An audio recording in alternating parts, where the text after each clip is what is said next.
இந்த மாதிரி மனசு யாருக்குங்க வரும் அப்படின்ற மாதிரி தானங்க இருக்குது. தூய்மை பணியாளர் அவரோட வாகனம் அவங்களுக்காக கொடுத்துருப்பாங்க இல்லையா, அந்த குப்பை வண்டி இருக்கும் இல்லையா, அதில் நிறைய குப்பைகள்லாம் எல்லா வீடுகள்லையும் சேகரிச்சுட்டு போவாங்க.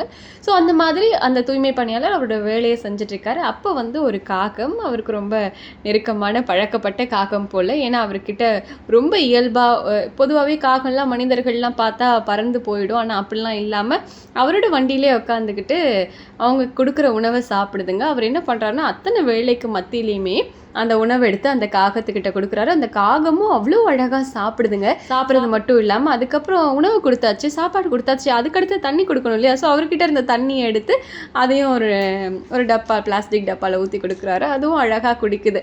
இந்த மாதிரி பறவைகள் கிட்டையும் விலங்குகள் கிட்டையும் இப்படி அன்பாக இருக்கிறது, அவங்களுக்கு தேவையான உணவை கொடுக்கறது அப்படிங்கிறலாம் நிச்சயமாக எல்லாருனாலையும் முடியுமானா கண்டிப்பாக முடியாது. நமக்கு இருக்க வேலையில் இதுக்கெல்லாம் எங்கப்பா நேரம் இருக்குது அப்படின்ற மாதிரி தான் இருக்கும், கொடுக்கணும்னு மனசு இருந்தாலுமே.